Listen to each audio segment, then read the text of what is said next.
কিন্তু আজকে যদি আমার বক্তব্য শুনে বুঝতে পারেন যে শয়তান কাল্পনিক কোনো চরিত্র নয়, এটা একটা রিয়াল বাস্তব চরিত্র, এবং শয়তানের এই পাওয়ার, এই ক্ষমতা আল্লাহ দিয়েছে, এবং এই পৃথিবীটাকে আল্লাহ সুবহানাহু ওয়া তাআলা একটা গেমের মতো, ওই যে হাজারো যুবক আছে যারা গেম খেলে, এরা জানে যে গেম খেলতে গেলে ভিলেন না হলে গেম খেলে মজা নাই।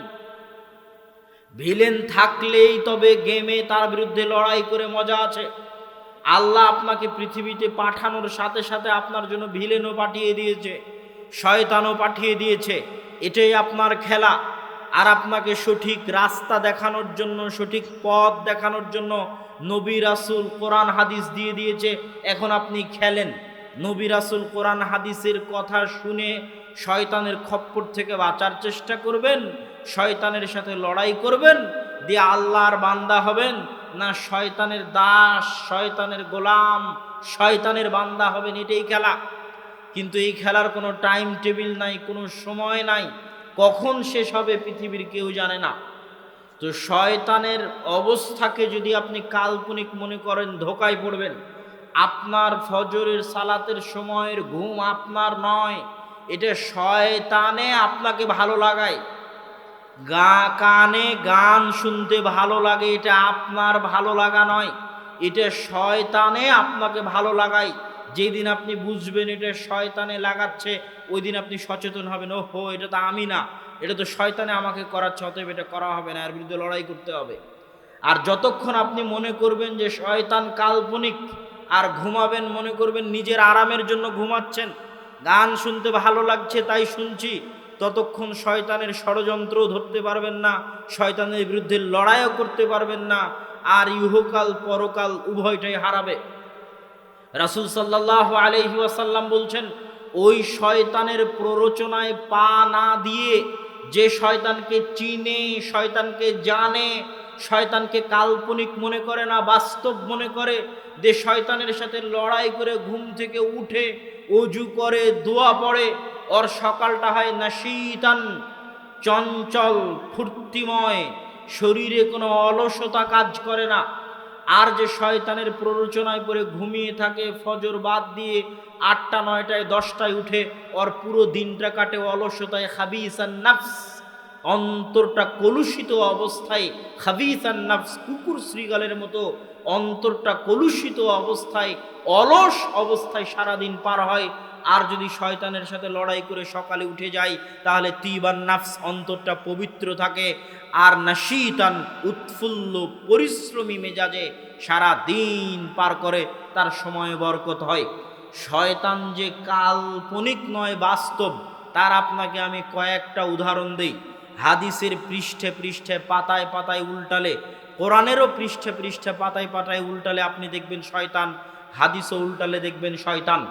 রাসূল সাল্লাল্লাহু আলাইহি ওয়াসাল্লাম বলছেন, মা মিন মাউলুদিন ইল্লা ওয়াশ শাইতানু ইয়ামাসসুহু, এমন কোনো আদম সন্তান জন্মগ্রহণ করে না যে আদম সন্তানকে শয়তানে স্পর্শ করে না, শয়তানে টাচ করে না, এরকম কোনো আদম সন্তান পৃথিবীতে জন্মগ্রহণ করেনি।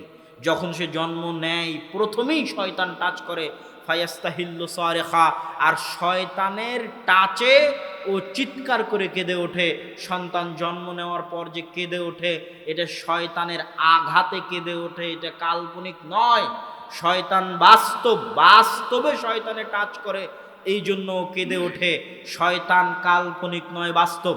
রাসূল সাল্লাল্লাহু আলাইহি ওয়াসাল্লাম বলছেন, ইল্লা মারিয়াম ওয়া ইবনুহা, তবে মারিয়াম এবং তার ছেলে ঈসাকে শয়তানে হাত লাগায়নি জন্মের পরে। মা মিনকুম মিন আহাদিন, তোমাদের মধ্যে এমন কেউ নেই যার সাথে তার কারিন থাকে না, কারিনুম মিনাল মালাইকা ওয়া কারিনুম মিনাশ শাইতান, সব সময় দুইটা বন্ধু থাকে। জন্মের পর থেকে প্রত্যেক মানুষের সাথে দুইটা বন্ধু থাকে। আমার সাথে আছে, আপনার সাথে আছে, এটা কাল্পনিক নয়, এটা বাস্তব। আপনি যখনই এটাকে বাস্তব বিশ্বাস করতে পারবেন, তখন হেদায়েতের রাস্তা খুলে যাবে। আর যদি বাস্তব বিশ্বাস করতে না পারেন, হেদায়েতের রাস্তা কোনোদিন খুলবে না। সব সময় আপনার সাথে দুইজন বন্ধু থাকে, একটা হচ্ছে ফেরেশতা বন্ধু, আর একটা হচ্ছে শয়তান বন্ধু।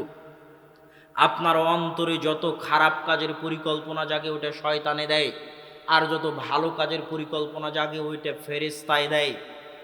আর এই শয়তানকে আল্লাহ এত ক্ষমতা দিয়ে রেখেছে, ইয়াজিরি মাজরাদ দাম, মানুষের রক্ত কণিকা যেদিক দিয়ে চলাচল করে ওই প্রত্যেকটা জায়গার মধ্যে দিয়ে শয়তান চলাচল করতে পারে। রক্ত কণিকা যেই দিক দিয়ে চলাচল করে ওই প্রত্যেকটা জায়গার মধ্যে দিয়ে শয়তান চলাচল করে। এই জন্য ইসলামের যত দোয়া, যত নিয়ম, যত আদব, সবগুলোর সাথে শয়তানের সম্পর্ক। রাসূল সাল্লাল্লাহু আলাইহি ওয়াসাল্লাম বলছেন, যখন তোমাদের কেউ, এগুলো হচ্ছে সব শয়তান কেন্দ্রিক, আপনি হাদিস পড়বেন আর দেখবেন শয়তান।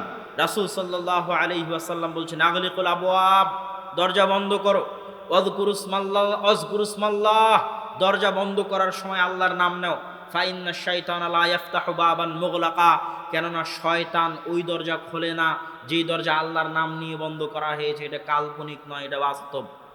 এই প্রত্যেকটা হাদিস আপনি হাদিস পড়লেই দেখবেন শয়তান। ওয়াখাম্মিরু আনিয়াতাকুম ওয়াজকুরুসমাল্লাহ, তোমাদের পাত্র ঢেকে দাও আর আল্লাহর নাম নাও, বিসমিল্লাহ বলে পাত্র ঢাকো। যেই পাত্র বিসমিল্লাহ বলে ঢাকা হয়েছে ওই পাত্র শয়তানে খুলে না। মান আকালা, যে ব্যক্তি খায়, ওয়ালাম ইয়াযকুর ইসমাল্লাহ, আর আল্লাহর নাম না নেয়, ইয়াকুলু মাআহু শাইতান, তার সাথে শয়তানে খায়। এটা কাল্পনিক নয়, এটা বাস্তব। ইদা দাখালা আহাদুকুম ফি বাইতিহি, যখন তোমাদের কেউ বাড়িতে প্রবেশ করে, ওয়ালাম ইয়াযকুর ইসমাল্লাহ, কিন্তু আল্লাহ সুবহানাহু ওয়া তাআলার নাম নেয় না। আল্লাহর নাম মানে আসসালাম, এটা হচ্ছে আল্লাহর নাম। সালাম মানে শান্তি, শান্তি আল্লাহর নাম। যখন তোমাদের কেউ বাড়িতে প্রবেশ করে আর আল্লাহর নাম নেয় না, মানে আসসালামু আলাইকুম বলে না, সালাম আল্লাহর নাম, শান্তি আল্লাহর নাম, আসসালামু আলাইকুম বলে না, তখন শয়তানে চিৎকার করে বলে আর সঙ্গী সাথীদেরকে, এই সঙ্গী সাথী, এই বাড়ি তোমাদের মাবিতুকুম আশাকুম, এই বাড়িতে তোমাদের থাকার জায়গা, এই বাড়িতে তোমাদের খাওয়ার জায়গা, এখানে থাকো, খাও, আড্ডা দাও। আর যদি ঢুকার সময় বলে আসসালামু আলাইকুম, তাহলে শয়তান তার সঙ্গী সাথীকে বলে এই বাড়িতে তোমাদের থাকারও ব্যবস্থা নাই, এই বাড়িতে তোমাদের খাওয়ারও ব্যবস্থা নাই। এই হাদিস কাল্পনিক নয়, বাস্তব। আসলেই যদি আপনি সালাম দিয়ে বাড়িতে প্রবেশ করেন তাহলে শয়তান বাড়িতে থাকতে পায় না, শয়তান আছে আপনার সাথে সবসময়, 24 ঘন্টা আছে। এতক্ষণ আমি শুধু শয়তানেরই হাদিস পড়ছি। শয়তানের সাথে লড়াই করতে শিখাই সিরাতে মুস্তাকিমের রাস্তা পেয়ে যাওয়া। আর যে শয়তানকে চিনতে পারলো না, বুঝতে পারলো না, বিশ্বাস করতে পারলো না, অনুভব করতে পারলো না, শয়তানকে প্রকৃতভাবে বিশ্বাস করতে পারলো না, অনুভব করতে পারলো না, ও খারাপ কাজ করবে আর মনে করবে আমার আনন্দের জন্য করছি, খারাপ কাজ করবে আর মনে করবে আমার মজার জন্য করছি। কিন্তু ওর শত্রু ভিলেন, ওই যে আল্লাহ তৈরি করে দিয়েছে ইবলিস আর তার বাহিনী, ও যে ওকে প্ররোচনা দিয়ে ওয়াসওয়াসা দিয়ে করাচ্ছে, এটার মাথায় জীবনেও কাজ করবে না। এই জন্য শয়তান সম্পর্কে আমাদের জ্ঞান থাকতেই হবে। সম্মানিত উপস্থিতি, রাসূল সাল্লাল্লাহু আলাইহি ওয়াসাল্লাম শয়তান সম্পর্কে বলতে গিয়ে বলছেন, যখন তোমাদের ইদা তাইমা আহাদুকুম, যখন তোমাদের কেউ খায়, ফাসাকাতাত লুকমাতান, আর তার হাত থেকে কোনো লোকমা পড়ে যায়, মিন ইয়াদি, ফাসাকাতাত লুকমাতুন মিন ইয়াদি, তার হাত থেকে কোনো লোকমা, কোনো দানা, খাদ্যের দানা পড়ে যায়, ফাল ইউমিত মা রাবাহু মিনহা, সে যেন ওই দানা উঠিয়ে দানার সাথে লেগে থাকা ময়লা ধুয়ে ফেলে সেটা আবার খেয়ে নেয়। ওয়ালা ইয়াদাহা লিশ-শাইতান, ওই দানাকে যেন শয়তানের জন্য না রাখে, ওই দানাকে যেন শয়তানের জন্য না রাখে। আর যখন তোমাদের কেউ খায় তখন যেন ইয়ালা আকায়াদা, তার হাত চেটে খায়, এই জন্য যে সে জানে না যে তার কোন দানাতে বরকত আছে, এটাকে যেন সে শয়তানের জন্য না রাখে। কোন দানায় বরকত আছে এটা সে জানে না। কি জন্য? ফাইন্নাশ শাইতানা ইয়ারসুদুন নাস আলা কুল্লি শাইইন হাত্তা ইনদা মাতামিহ, শয়তান ওঁত পেতে থাকে মানুষের প্রত্যেকটা পদক্ষেপে।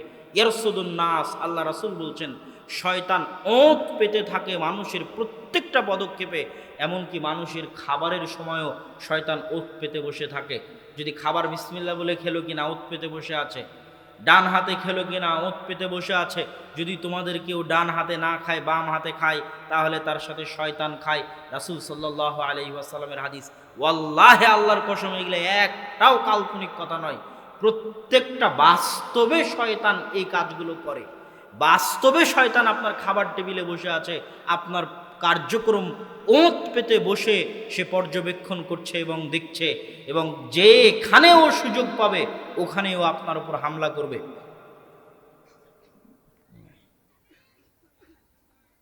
যেখানে ও সুযোগ পাবে ওখানেও আপনার উপর হামলা করবে, এটাই তার কাজ।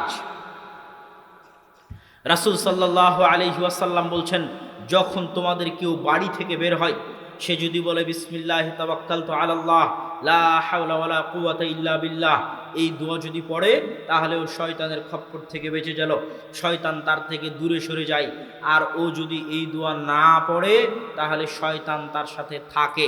এরকম শয়তানের হাদিস যদি আমি পড়তে থাকি, অসংখ্য অগণিত শয়তানের হাদিস। ওই বাড়িতে ফেরেশতা প্রবেশ করে না যেই বাড়িতে ছবি থাকে কুকুর থাকে, ওই বাড়িতে শয়তান থাকে যেই বাড়িতে ছবি থাকে কুকুর থাকে। এগুলো সব হচ্ছে বাস্তব হাদিস, এগুলো একটাও কাল্পনিক নয়। আর শয়তান মানুষের চিরন্তন শত্রু। কেউ যদি বাথরুমে প্রবেশ করে আর বলে আল্লাহুম্মা ইন্নী আউযু বিকা মিনাল খুবুসি ওয়াল খাবাইস, তাহলে শয়তানের চোখ বন্ধ হয়ে যায়। বিসমিল্লাহ বলে শয়তান বললে শয়তান কিছুই দেখতে পায় না। এগুলো সব বাস্তব হাদিস। এই কোরআনের পাতা পাতা উল্টাবেন, দেখবেন আল্লাহ সুবহানাহু ওয়া তাআলা শয়তানের কথা বলছে। হাদিসের পৃষ্ঠা পৃষ্ঠা উল্টাবেন, দেখবেন রাসূল সাল্লাল্লাহু আলাইহি ওয়াসাল্লাম শয়তানের কথা বলছে। কোরআনের মধ্যে আল্লাহ সুবহানাহু ওয়া তাআলা শয়তানের শপথ নকল করেছেন। ফাবিমা আগওয়াইতানি লা কু'দান্নাহুম সিরাতাকাল মুস্তাকিম মিন বাইনি আইদিহিম ওয়া মিন খালফিহিম। শয়তান শপথ করে বলছে যে আমি আদম সন্তানকে সিরাতে মুস্তাকিম থেকে পথ ভ্রষ্ট করার জন্য চেষ্টা করব, তার সামনে থেকে চেষ্টা করব, তার পিছন থেকে চেষ্টা করব, তার ডান দিক থেকে চেষ্টা করব, তার বাম দিক থেকে। তার মানে আপনি চারিদিক দিয়ে শয়তানের ঘেরা টোপে আক্রান্ত হয়ে আছেন। শয়তান আপনাকে চারদিক থেকে ঘিরে আছে। এই শয়তানের খপ্পর থেকে বাঁচার সবচেয়ে বড় মাধ্যম হচ্ছে সালাত।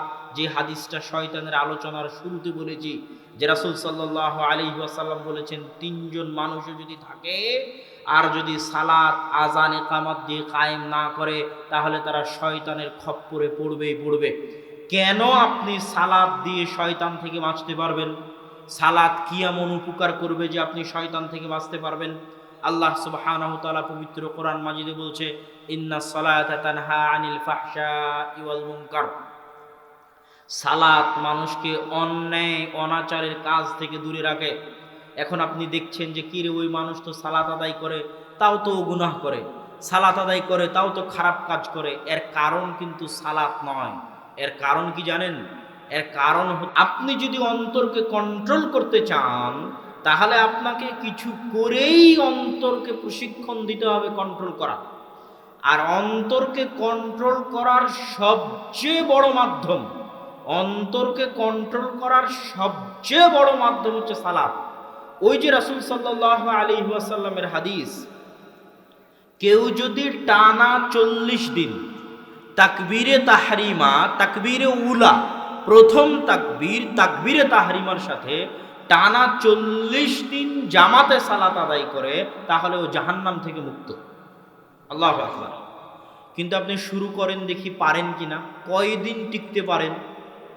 টিকতে পারবেন না, খুব কঠিন। আপনার অন্তরের জন্য সবচেয়ে বড় চ্যালেঞ্জ হচ্ছে 5 ওয়াক্ত সালাতে মসজিদে উপস্থিত হওয়া। এটাই সবচেয়ে বড় চ্যালেঞ্জ। আপনি দেখবেন যে নামাজি কিন্তু গুনাহ করছে, ও 5 ওয়াক্ত সালাতে নিয়মিত মসজিদে উপস্থিত হয় না রে বাবা। ও নামাজ ঠুকঠুক পড়ে, এক ওয়াক্ত পড়লো, এক ওয়াক্ত ছাড়লো, এক ওয়াক্ত মসজিদে যায়, তার এক ওয়াক্তে যায় না। নিয়মিত 5 ওয়াক্ত সালাতে মসজিদে উপস্থিত হওয়া, এটা আপনার অন্তরের জন্য সবচেয়ে বড় চ্যালেঞ্জ। আর ওই যে 40 দিন টানা আপনি 5 ওয়াক্ত সালাত তাকবীরে তাহরিমা সহ পড়লেন, এটা যেন আপনার অন্তরকে প্রশিক্ষণ দেওয়ার প্রথম ধাপ কমপ্লিট করে ফেললেন। আর আপনার অন্তরকে যখন আপনি এতখানি কাবু করতে পেরেছেন যে 5 ওয়াক্ত সালাতে মসজিদে নিয়ে যেতে পারছেন অন্তরকে, তাহলে অন্য গুনাহ থেকে অন্তরকে কন্ট্রোল করার ক্ষমতা অটোমেটিক আপনার মধ্যে চলে আসবে। আমি মনে হয় বুঝাতে পারিনি আপনাদেরকে। আমি যদি বুঝাতে না পারি তাহলে এটা আমার ব্যর্থতা। ওই যে মুসল্লি পাপে লিপ্ত আছে, পাপ করছে, ও নিয়মিত 5 ওয়াক্ত সালাত মসজিদে জামাতের সাথে আদায় করে না, এই জন্য এখনো আর নামাজ ওকে গুনাহ থেকে বিরত রাখতে পারেনি।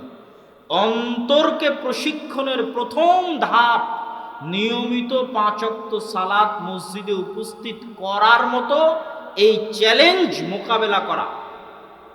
আর অন্তরকে প্রশিক্ষণের শেষ ধাপ, অন্তরকে প্রশিক্ষণের শেষ ধাপ সলাতুর রজুলি ফি জাওফিল লাইল ওয়ান নাসু নিয়াম, রাতের অন্ধকারে মানুষের সালাত, যখন অন্য মানুষে ঘুমন্ত। কেউ যদি তাহাজ্জুদের সালাতের আদি হয়ে যায়, অভ্যস্ত হয়ে যায়, নিজের অন্তরকে এতটা কাবু করতে পেরেছে, এতটা কন্ট্রোলে আনতে পেরেছে যে প্রতি রাতে তাহাজ্জুদের সালাতে উপস্থিত হয়ে তাহাজ্জুদের সালাত আদায় করতে পারে, তো ওর অন্তরকে যে এতখানি কন্ট্রোল করতে পেরেছে, ও অন্য অনেক গুনাহ থেকে বিরত থাকার মতো তার অন্তরকে কন্ট্রোল করতে পারবে। এটা অন্তর প্রশিক্ষণের শেষ ধাপ। আর প্রথম ধাপ হচ্ছে 5 ওয়াক্ত সালাতে জামাতে উপস্থিত হতেই হবে। 5 ওয়াক্ত সালাতে জামাতে উপস্থিত হলেন না মানে আপনার হেদায়েতের রাস্তা বন্ধ হয়ে যাচ্ছে, আপনার গুনাহের রাস্তা খুলতে থাকতেছে। এই জন্যই রাসূল সাল্লাল্লাহু আলাইহি ওয়াসাল্লাম বলেছেন, শয়তানের খপ্পর থেকে বাঁচার প্রথম অস্ত্র হচ্ছে 5 ওয়াক্ত সালাতে জামাতে উপস্থিত হওয়া। এখানে আপনাকে আরও একটা মজার জিনিস বলি সালাত সম্পর্কে, যেটা সচরাচর আমাদের দেশের 90% মানুষ জানেও না, বুঝেও না, বলেও না। সেটা কি? সেটা হচ্ছে একজন মুসল্লির সালাতকে খাটো করা হয় তার গুনাহ দিয়ে, তার পাপ দিয়ে। মুসল্লির সালাতকে খাটো করা হয় তার গুনাহ দিয়ে, তার পাপ দিয়ে। বলে আরে ওর নামাজ দিয়ে কি হবে, ওর বউ তো পর্দা করে না, ওর নামাজ দিয়ে কি হবে, ও তো ঘুষ খায়, ওর নামাজ দিয়ে কি হবে, ও তো সুদ খায়, ওর নামাজ দিয়ে কি হবে, ও তো সুদী ব্যাংকে চাকরি করে। এখানে তার সালাতকে খাটো করা হচ্ছে তার গুনাহ দিয়ে, তার সালাতকে খাটো করা হচ্ছে তার গুনাহ দিয়ে। অথচ বিষয়টা এমন নয়। হ্যাঁ, আমরা তাকে উদ্বুদ্ধ করার জন্য বলতে পারি যে আপনি সালাত আদায় করেন, তো কেন ঘুষের সাথে জড়িত আছেন, উদ্বুদ্ধ করার জন্য তাকে বলতে পারি, কিন্তু তার ঘুষের কারণে তার সালাতকে খাটো করতে পারি না। কি জন্য? এখানে আপনাকে দুটো সূক্ষ্ম জিনিস বলে রাখি সালাত সম্পর্কে। এক, আল্লাহ সুবহানাহু তাআলার নিষেধ লঙ্ঘন করার চাইতে আল্লাহ সুবহানাহু তাআলার আদেশ লঙ্ঘন করা মহাপাপ। আল্লাহ সুবহানাহু তাআলার নিষেধাজ্ঞা অমান্য করার চাইতে আল্লাহ সুবহানাহু তাআলার আদেশ লঙ্ঘন করা বড় পাপ। ইবনুল কাইয়িম রাহিমাহুল্লাহ বইয়ের মধ্যে লিখেছেন যে আল্লাহ সুবহানাহু তাআলার আদেশ, আল্লাহ সুবহানাহু তাআলার নিষেধ অমান্য করার চাইতে আল্লাহর আদেশ লঙ্ঘন করা বড় পাপ। আল্লাহর নিষেধ কি? আল্লাহ সুবহানাহু তাআলা বলেছেন সুদ খাওয়া হারাম, আহাল্লাল্লাহুল বাইআ ওয়া হাররামার রিবা। আল্লাহর আদেশ কি? আকিমুস সালাত, সালাত কায়েম করো। সুদ খাওয়ার গুনাহের চাইতে সালাত ছেড়ে দেওয়ার গুনাহ বড় মহাপাপ। আল্লাহর আদেশ হচ্ছে, আল্লাহর নিষেধ হচ্ছে ঘুষ খাওয়া হারাম। আল্লাহ সুবহানাহু তাআলার আদেশ হচ্ছে সালাত আদায় করো। ঘুষ খাওয়ার গুনাহের চাইতে সালাত ছেড়ে দেওয়ার গুনাহ বড় মহাপাপ। আল্লাহ সুবহানাহু তাআলার নিষেধ হচ্ছে, আল্লাহ সুবহানাহু তাআলা খামর, মাদক দ্রব্যকে হারাম করেছেন। আল্লাহর আদেশ আকিমুস সালাত, সালাত কায়েম করো। মদ খাওয়ার গুনাহের চাইতে সালাত ছেড়ে দেওয়ার গুনাহ মহাপাপ, বড় পাপ। আল্লাহ সুবহানাহু তাআলার নিষেধ বিড়ি সিগারেট খাওয়া হারাম, নেশাদার দ্রব্য হারাম। বিড়ি সিগারেট খাওয়ার গুনাহের চাইতে সালাত ছেড়ে দেওয়ার গুনাহ মহাপাপ, বড় পাপ। আল্লাহ সুবহানাহু তাআলার নিষেধ হচ্ছে জেনা করা হারাম, জেনা করার গুনাহের চাইতে সালাত ছেড়ে দেওয়ার গুনাহ মহাপাপ, বড় পাপ। আল্লাহ সুবহানাহু তাআলার নিষেধ অমান্য করার চাইতে আল্লাহর আদেশ, আল্লাহর অর্ডার, আল্লাহর আদেশ, আল্লাহর অর্ডার অমান্য করা মহাপাপ, বড় পাপ। এই জন্য কেউ যদি সুদ খায় তবুও সালাত আদায় করতে বাধ্য, কেউ যদি ঘুষ খায় তবুও সালাত আদায় করতে বাধ্য, কেউ যদি অন্যায় কাজে লিপ্ত থাকে তবুও সালাত আদায় করতে বাধ্য, কেউ যদি নেশাদার দ্রব্য পান করে তবুও সালাত আদায় করতে বাধ্য। নেশাদার দ্রব্যের অজুহাতে, সুদের অজুহাতে, ঘুষের অজুহাতে, হারাম ইনকামের অজুহাতে সালাত বাদ দিতে পাবে না। আর ওর গুনাহের কারণে ওর সালাতকে ছোট করা যাবে না। কি জন্য? ইবনুল কাইয়িম রাহিমাহুল্লাহ লিখছেন তার বইয়ের মধ্যে যে যে ব্যক্তি একই সাথে সুদও খাচ্ছে, তার আগে একটু ভূমিকা বলে নেই। আমাদের মনের মধ্যে কি প্রশ্ন কাজ করে? আমাদের মনের মধ্যে প্রশ্ন কাজ করে যে আল্লাহ সুবহানাহু ওয়া তাআলা এবং তার রাসূল তো বলে দিয়েছেন, কি বলেছেন? মাতাআমুহু হারামুন ওয়া মাশরাবুহু হারামুন ওয়া মালবাসুহু হারামুন। এর খাদ্যদ্রব্য হারাম, এর পোশাক হারাম, এর পানীয় হারাম। আর ইন্নাল্লাহা তাইয়্যিব, আল্লাহ সুবহানাহু তাআলা পবিত্র, পবিত্র ব্যতীত অন্য কিছু গ্রহণ করেন না। এর আয়, ইনকাম, উপার্জন সবই হারাম। তো আল্লাহ সুবহানাহু তাআলা এর ইবাদত কবুল করবেন না, এ কথা ঠিক। রাসূল সাল্লাল্লাহু আলাইহি ওয়াসাল্লাম বলেছেন, কেউ যদি মদ পান করে, কেউ যদি নেশাদার দ্রব্য পান করে, তাহলে তার 40 দিন ইবাদত কবুল হবে না, এ কথা ঠিক। কিন্তু ইবনুল কাইয়িম রাহিমাহুল্লাহ বলছেন এ কথা ঠিক, তার ইবাদত কবুল হবে না।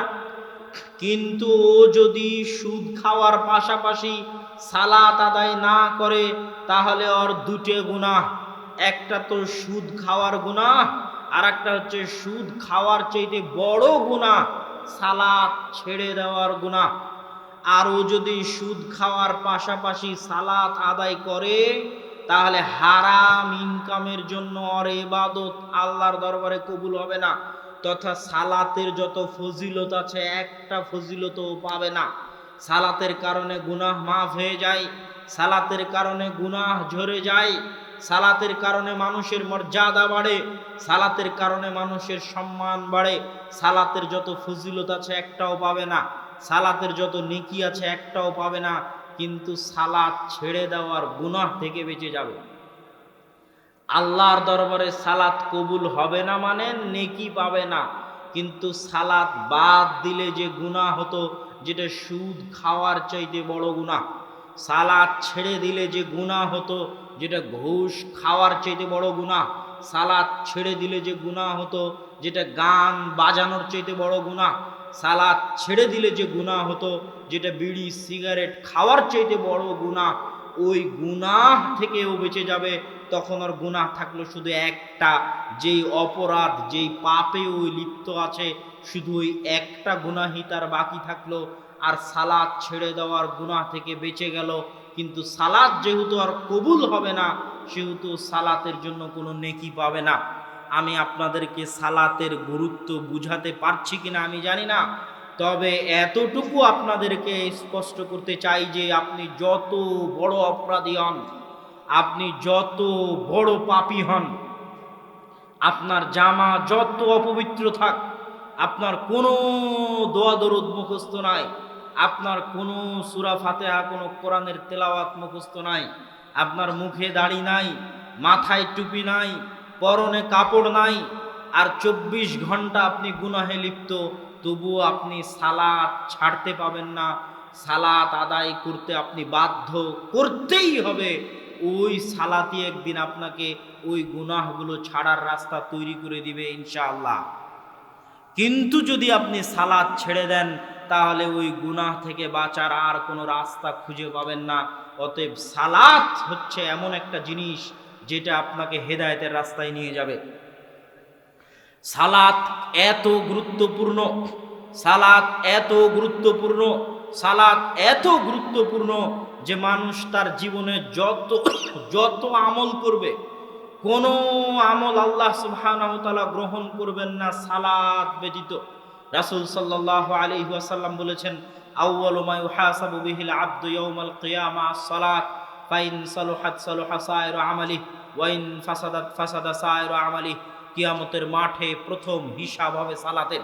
আর এক হাদিসে রাসূল সাল্লাল্লাহু আলাইহি ওয়াসাল্লাম বলেছেন, আউয়ালু মা ইউকদা বিহি ইয়াউমাল কিয়ামাহ আদ-দাম আদ-দিমা। কিয়ামতের মাঠে প্রথম বিচার হবে রক্তের। তাহলে প্রথম হিসাব হবে সালাতের, প্রথম বিচার হবে রক্তের। বিচার আর হিসাব এক নয়, বিচার আর হিসাব এক নয়, বিচার আর হিসাব এক নয়। বিচারে কোনো আপোষ নাই, হিসাবে আপোষ হতে পারে।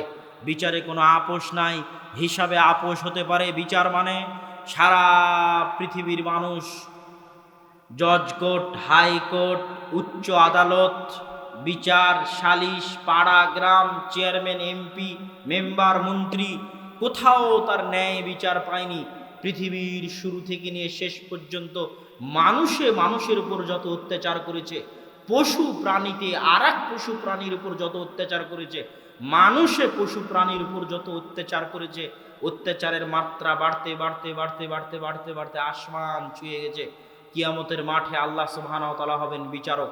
কোনো ওকিল, কোনো দোভাষী থাকবে না।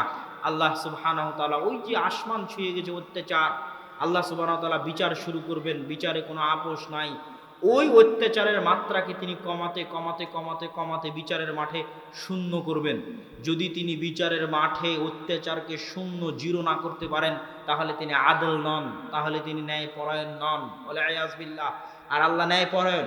ইন্নী হারামতু যুলমা আলাইয়া, আল্লাহ বলছেন আমি আমার উপর জুলুম বা অত্যাচারকে হারাম করেছি।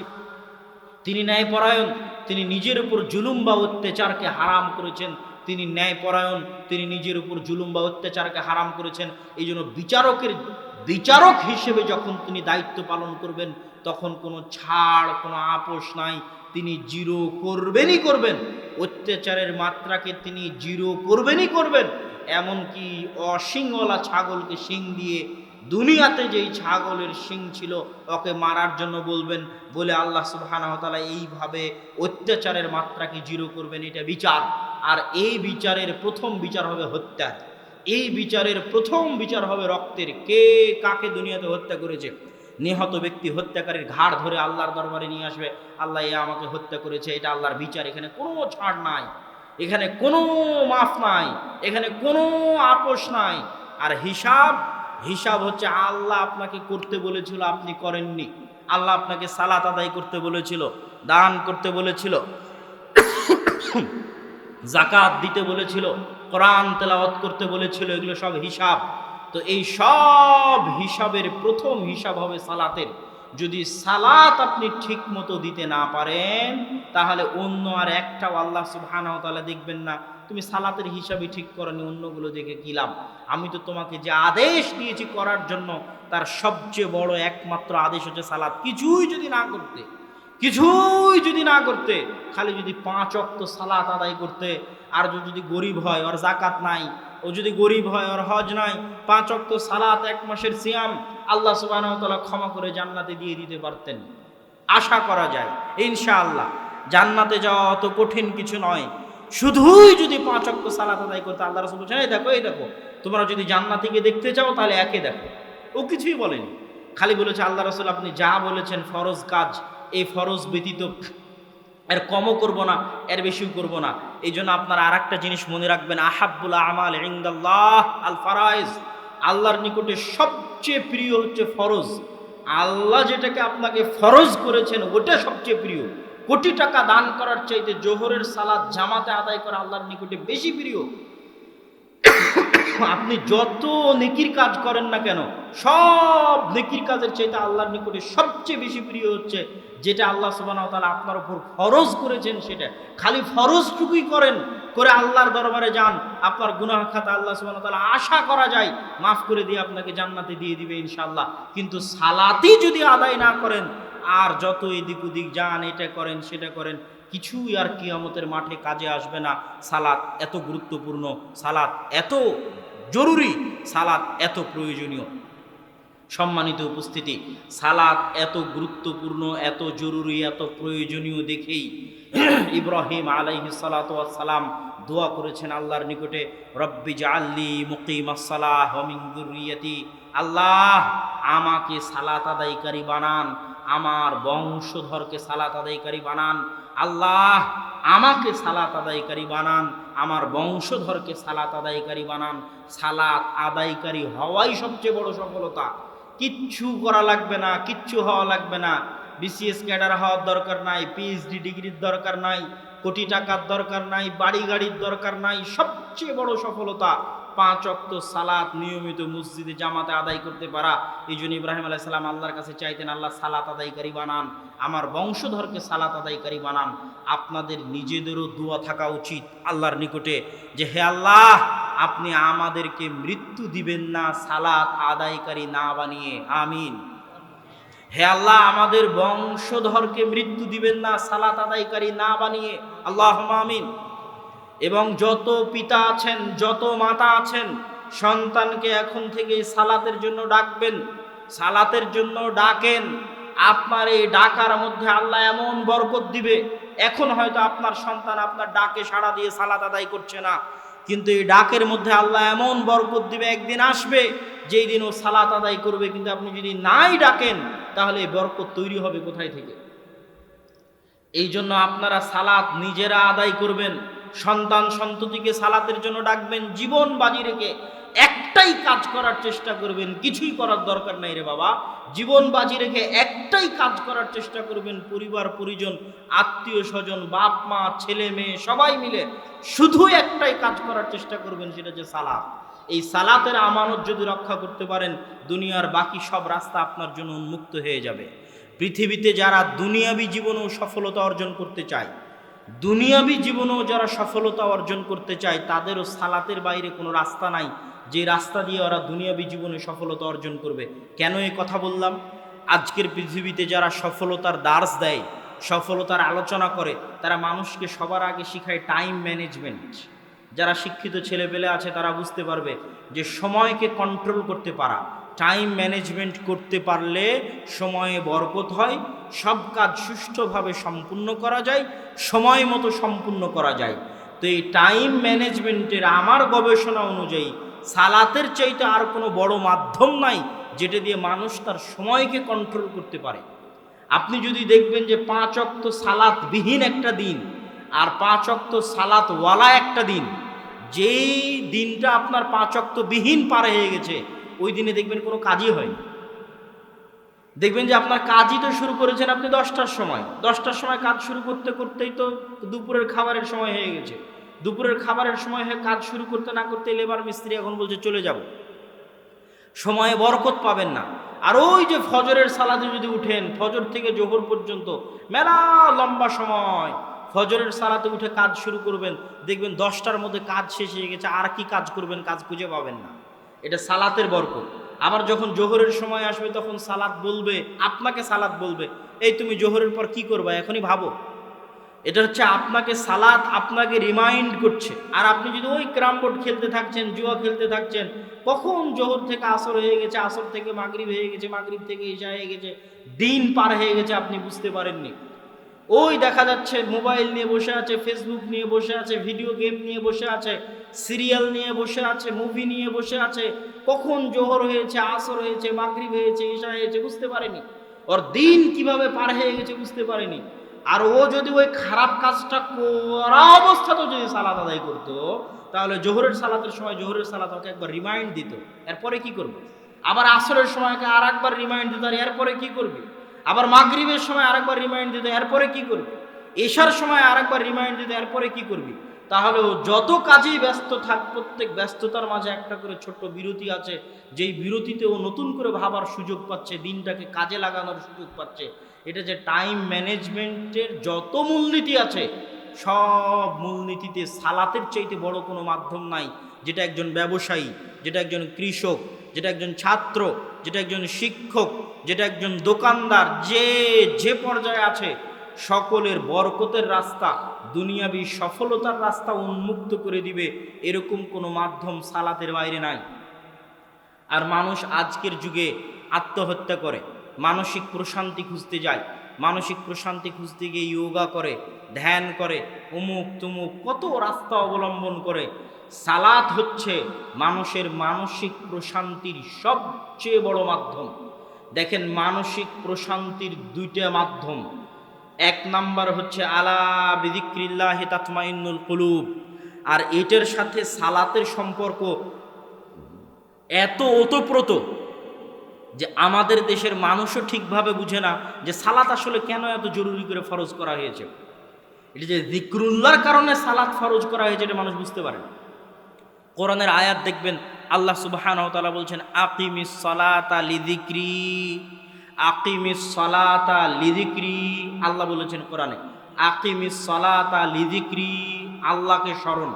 আল্লাহকে স্মরণ কেমন বিষয়, আল্লাহকে স্মরণ কেমন বিষয় সেটা আপনাকে একটু 2 মিনিট দেখাই। ইউনুস আলাইহিস সালাতু ওয়াস সালাম আল্লাহর নবী। আল্লাহর নবী মাছের পেটে আছেন। আল্লাহ কি জানেন না যে তার নবী মাছের পেটে? অবশ্যই জানে আল্লাহ সুবহানাহু ওয়া তাআলা যে তার নবী মাছের পেটে। তো আল্লাহ সুবহানাহু ওয়া তাআলা কি তার নবীকে ভালোবাসেন না? অবশ্যই ভালোবাসেন। আল্লাহ সুবহানাহু ওয়া তাআলার কি তার নবীর সাথে কথা হয় না, যোগাযোগ হয় না? অবশ্যই তার সাথে কথা হয়, যোগাযোগ হয়। আল্লাহ জানেন তার নবী মাছের পেটে। আল্লাহ তার নবীকে ভালোবাসেন। আল্লাহর সাথে তার নবীর যোগাযোগ হয়, কথা হয়। তারপরও আল্লাহ বলছেন যে ইউনুস যদি মাছের পেটে আমাকে না ডাকতো, আমাকে না স্মরণ করতো, তাহলে আমার নবী হওয়ার পরও, আমি এটা জানার পরেও যে ইউনুস মাছের পেটে, কিয়ামত পর্যন্ত তাকে মাছের পেট থেকে বের করতাম না। আল্লাহু আকবার। তাহলে আল্লাহ তার নবীর কাছেও চান যে তার নবী তাকে বিপদে পড়ে ডাকুক। লা ইলাহা ইল্লা আনতা সুবহানাকা ইন্নী কুনতু মিনাজ জালিমিন। এই আয়াতের পরে কোরআনে আল্লাহ সুবহানাহু ওয়া তাআলা এই কথা বলেছেন। মুসা আলাইহিস সালাতু ওয়াস সালামকে আল্লাহ সুবহানাহু ওয়া তাআলা বলছেন, ইযহাব ইলা ফিরআউন, যাও ফেরাউনের নিকটে, দাওয়াত দাও ফেরাউনকে। মুসা আলাইহিস সালাতু ওয়াস সালাম অজুহাত আল্লাহর সামনে পেশ করলেন।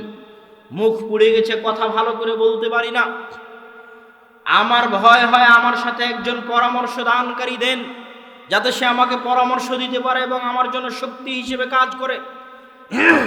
যখন মুসা আলাইহিস সালাতু ওয়াস সালাম আল্লাহকে বললেন,